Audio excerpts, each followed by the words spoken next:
Shalom, I'm pleased to welcome all of you, the Ambassador of the United States to Israel and everyone else. I'm happy that you're here. There is a great opportunity and a great challenge. This is created by the convergence of universal connectivity and vast computing power. That's changing our world. It's creating things that we could not have imagined only a few years ago, both in the availability of information, in the power of innovation, and the increase of human productivity in everything. This is the blessing. It affects every individual, it affects every nation, it affects the world. But it has a curse. The curse is not only the reason that you're here and the subject of our meeting. The curse has, for example, the curse of vastness also includes the curse of shallowness. Shallowness in public discourse, instant referendums that are very hard to govern with, but this is a fact. This is like the curses of the automobile at the dawn of the industrial age, the addition of machines that change our life, and it comes with a cost. But the benefits outweigh the cost, and the future beats the past. But the greatest curse that we face is not that. The greatest curse that we face is that in the Internet of everything, everything can be penetrated. Everything can be sabotaged. Everything can be subverted. And when I say everything, I mean everything. It's our personal privacy, it's the robustness of our infrastructure, it's our national economies and our national defense. Everything from our personal accounts and information, our bank accounts, our power grids, our communication centers, our planes, our cars, that'll change too in a big way. Even the way we do elections. Everything can be penetrated. This is a fact. And therefore we cannot grow with the future, with the internet economy, with the possibility of exponential growth in some cases. We cannot grow if we do not have cybersecurity. Cybersecurity is essential. It's essential for our defense as individuals and as nations. But it also creates, because of its vitality, because of its importance, because of its centrality, it creates vast economic opportunity. This is essentially what we decided to do here in Israel a few years ago. I think in one of the predecessors, one of the first conferences that we held here, I said that we intend to be one of the 5 leading cyber powers in the world. I think we've achieved that, but I don't think we should be number 5 or number 4, and I don't think we are. Now, when I say that, I'm talking about the question of cybersecurity in both realms, the realm of national security and the realm of industry. How do we provide for our defenses? And yet, how do we provide cybersecurity solutions for Israel? That's in the national defense. And second, how do we provide solutions for the rest of the world? First of all, there's a conflict between the two. It's built in. Because one of the things that we each want to cherish is the secrets of our own defense. And yet, I recognize that in this field, unless we cooperate, there cannot be growth, and I'm a champion of growth, and I believe in this cooperation. So, with great deliberation, after much thought, we've decided to embark on a course that deals first with our cybersecurity in this country, and second, with our cooperation by taking calculated risks of cooperation with governments and with companies. And you can see by the fact that we are here in a conference with 8,000 participants that obviously we're able and willing to take some risks. And I'm very happy to see that other countries recognize this as well. We have here the foreign minister, my colleague, I'm the foreign minister, the foreign minister of Estonia. Very happy to see you here. Here's another country that has similar calculations and decisions, and I think this is indicative of the fact that we're open to cooperation with countries and with companies. Now, how do we look at the problem first on the country level? We've thought about it long and hard, and one thing I can tell you is that no matter how much other governments think about it, and you may be part of that calculation, you're never going to get it right. And if you try to solve all the problems, you'll solve none of the problems. So we've decided to organize our national cyber effort in what we say in the Army is to move it in a direction and get everything organized as we move forward. In the military, if you have a force in the field, it's got a lot of tanks or armored personnel carriers or jeeps, they're scattered in the field, and you say, well, how am I going to push this thing forward? And if you think about it, and think about it, and think about it, and think about every individual piece and how they interconnect, you're not going to move. So what we do often in the military is we say, we are moving in that direction, and everybody fall in place as we move forward. And in a way, it's easier to organize things as you move forward, rather than try to solve everything in advance by cogitating, by doing endless seminars. We just decided to move forward. And we've decided to move forward in the following way, on the national level.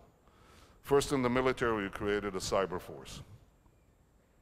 This is like the Air Force, or like the Navy, or like the ground forces. This is an arm of the military. I won't enlarge on that. The second is to create a national cybersecurity authority.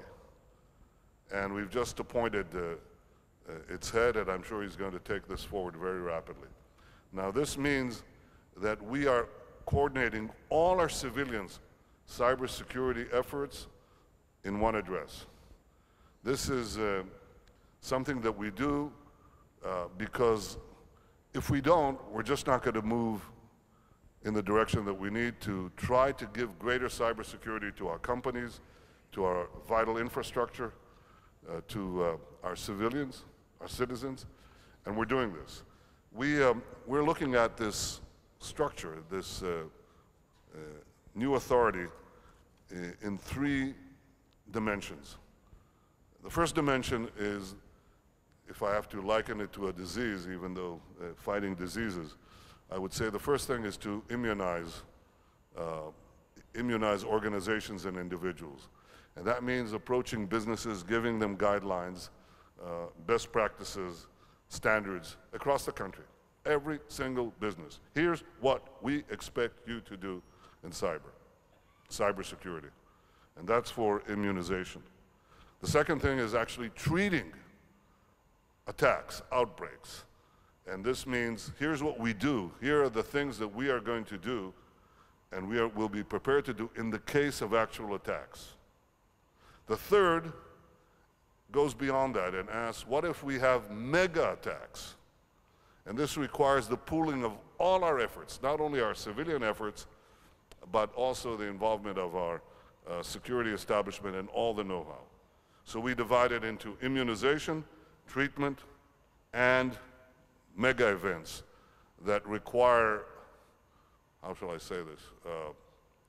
They require treating the attack and treating the attacker. This is what we are involved in on a national level. This decision is something that we are sharing with other governments. But let me say that this is a very, very difficult process because it requires change. And like all change, it challenges vested interests, not corrupt interests, but vested practices. Because you have to say to this security organization or to that controlling agency or to this arm or that arm of the government or of our security forces fall in place. Get your jeeps, get your APCs, get your tanks falling in this direction, and this is the guy who's leading you. And that takes, everyone retains their activity to some extent, but there is a hierarchical structure and one responsible address. Now, as I say this, this could change. This could change because we're just moving, and we'll see how we adopt our practices as we go along. But we do not want to divide the realm of civilian cyber defense among many addresses. We can have great chaos. Yet at the same time, we want to make sure that we have enough resilience and robustness in the system so that when we are attacked, not everything falls at the same time. There's a lot of tension here between competing interests, and I can't obviously discuss everything publicly, but you have to take a decision and you have to move. So we've done that on the national defense. We're doing it. And again, we are open to share our conclusions with other governments. I want to say on this something else. I think that there is a critical need for like-minded governments to have serious discussion about cooperation in the broader international realm. I would not seek to have universal codes because it's not going to work. It'll work for cyber peacekeeping more or less as the UN works for international peacekeeping. It doesn't. It just doesn't. It works when you have what I call two consenting adults. It works when you have countries that decide basically to have peace between them and you want somebody to monitor that peace, then it works. But in cases of overt conflict or covert conflict, it doesn't work. And therefore, what we need here is a meeting, literally a meeting of the leaders of like-minded nations with our top experts to discuss what it is that we could do among countries that want to maintain the free and safe operation of our societies, and how do we pool some of our resources together to that effect.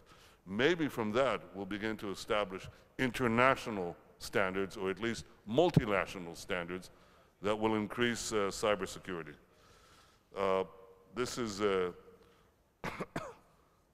I think, something that is yet to be done, but I've been speaking about this with a number of world leaders, and I hope it will be done soon. Now, as far as the opportunities that accrue to us because of the cybersecurity revolution, I think it's evident that a lot of the cybersecurity technology originated in Israel over the past 25 years, not all of it, but obviously a good part of it. The second thing that's obvious is that the world recognizes that. Your presence here, I think, is testimony to that. We've had a spectacular growth of investments, startup companies. We've got about 20% of the private global investment in cybersecurity here. We've got a great growth in mergers and acquisition. I think it's about $1.3 billion this year, or rather in 2015. In any case, both numbers are almost doubling what we had in previous years. It's our challenge to sustain this growth. That requires maintaining a business environment, a pro-business environment on the one hand, the supply of very smart people on the other hand, the supply of people who study mathematics at a high level, and I believe also the invitation to other countries, other companies to come here, other countries to send interns here. I have all possible envy against the Silicon Valleys that I know from personal experience, the one around Cambridge, Massachusetts, and the one around Palo Alto. Why shouldn't there be a third one here? I don't mean just our own capacities, I mean the capacities of other nations. Why can't we send young mathematicians from Asia, or from Europe, or from around the world? and have young Jews and non-Jews who specialize in mathematics come here for a few years and be part of this growth, and afterwards they can go to their respective countries and companies. I believe that we can do this, and we should do this. I want Israel to be not merely a cyber security power in its own right, but a generator of these capacities for worldwide usage, and I believe we can do this. Now, obviously, we have to engage the private sector continuously. We do that not only with the Cybersecurity Authority, which is not merely coming from high up and telling companies what to do, it also engages them and tries to learn from them, glean from them a lot of information that is then merged with the expertise of our defense establishment. But I think that there is also an opportunity here to develop a special environment which produces the growth of cybersecurity companies to the benefit of the Israeli economy and for the benefit of worldwide cybersecurity. To that end, we have tried to create in Beersheba a special environment. Now, look, I have every admiration for Tel Aviv and Herzliya and what is developed here. But we want to replicate it also in Beersheba. And I've made a decision to move our NSA to Ben Gurion University. It's literally, its headquarters is on the campus. All the Beersheba people are now applauding. Yes. We're taking our national cyber headquarters into that campus, and we opened a cyber park. We call it Cyber Spark, right there, and it's all within 100 meters. All within 100 meters. And so what we have is the interaction, the physical interaction of people who are in our defense establishment, in our highest national security arms, with people in the university and with people in industry from Israel and abroad, all there. One place, 100 meters. They meet, they talk, they interact. Is there a risk involved? Sure. We take that risk. Is there a process that emerges? Yes, it does. It creates tremendous robustness. So I was there showing off to some visitors from abroad, and I saw some of these startup companies. And there's a young man there, must be 25, and I look at him, and I said, "You look familiar." And he says, "Prime Minister, I was giving you intelligence briefings a few years ago." I said, "Yeah, you look familiar." I said, "So what are you doing here now?" And he looks at me, and he says, Now I'm rich." Well, you can be rich too. You can come there, and you can partake of this opportunity. And that's what I encourage you to do. Look, if you insist on being in Tel Aviv, it's okay. But I think you should insist on being in Israel. I think the opportunities that present themselves in Israel are unique. There are advantages to being small, not many, but some. One of the advantages, for example, is it's easier to police your borders. They tend to be smaller. That today is a big issue for many countries. But the second advantage is that all these people who are serving in our top-notch military units, or become entrepreneurs or knowledge workers right after they leave, and the academics who are excelling in these disciplines in our universities and cross-disciplines, and the entrepreneurs themselves who are here from Israel and abroad, it's a very small place. And still, and I know this will come as a shock to you, for all of you who are using these gadgets, okay? Still, this interaction is the one that is the most powerful. It is still the other ingredient that really makes the cake. It really gives it robustness, it gives it the growth, it gives it the innovation, it gives that special thing. And in Israel, you have all these elements in a very small place, constantly allowing for cross-fertilization. My late father, who was a great historian, used to say that conversation fertilizes thought. And I don't just mean gadgets. That's important. And the passage of information through digital means. That's clearly vital. I mean the exchange, the human exchange in close proximity has that extra push, that extra punch. It just does. Thank God for that. And what we have here in a very small space is people from disparate disciplines coming together to resolve, to bring cyber security solutions to the world. I think you should be part of that. Those of you who are already here, do more for yourselves.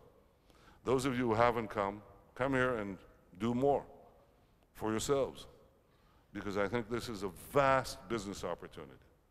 Now, we have obviously the challenge of what I call the calculated risk.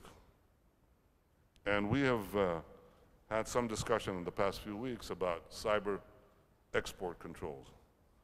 I want to tell you my approach, and I want to put all of you at ease. I think this is important for the growth of this industry. If we do not define the problem, then everything will be a problem. Now, in Israel, traditionally, we had a fairly closed economy that we opened over the years. I had something to do with that as prime minister, as finance minister. But the rules in Israel were, in general, they tended to say that everything is forbidden unless something is permitted. Okay? That was the way we ran our economy, and we had to change that. Otherwise, we wouldn't have had the growth of the combination of free market and technology that has produced the economic story of Israel today, which turned it into a global technological power. We changed it and we said, in many areas, everything is permitted unless specifically forbidden. In cyber today, that is where we're going. We're going to say everything is permitted unless specifically forbidden. And that will enable us to grow our cyber industry without getting into conflicts in the future. It's something that we're doing in an open discussion with our cyber companies. We have a dialogue between government and business. But my goal, and that's what I want to assure you, my goal is to continue growing the cyber industry nationally and internationally for us at the same rate that we've done in the past. So my goal is to enable that growth, that productivity, while maintaining a very narrow band of interest of national security that I think any country would have to treat, probably is treating, but I want to define it. I want you to know the ground rules. I don't want you to fall on your face as you're beginning to develop something and then discover that you're going to be go over the cliff. I want to define the narrow elements of national security, and I want to give you the greatest freedoms possible to develop your industries. It is definitely a pro-business, pro-entrepreneurial direction that we are leading, and I'll continue to lead. I want to stress one last thing. I said that we're in a world of great technological change. This is true. It presents possibilities that could not be contemplated in history. And that is also true. It gives billions of people the opportunity to have at their fingertips the knowledge of centuries, and the accumulation of knowledge is proceeding at a stupendous pace. All of that is true. So we have the possibility of what appears to be almost a limitless future. Yet at the same time, we are facing another force that challenges modernity. And that force is a savage, early, and primitive medievalism that seeks to take our world back to a dark age of humanity over 1,000 years ago. There is a great clash in the world today between the forces of medievalism and the forces of modernity. The forces of medievalism are led by the two forces of militant Islam, those led by Iran on the extremist Shiite side, and those led by Daesh on the extremist Sunni side.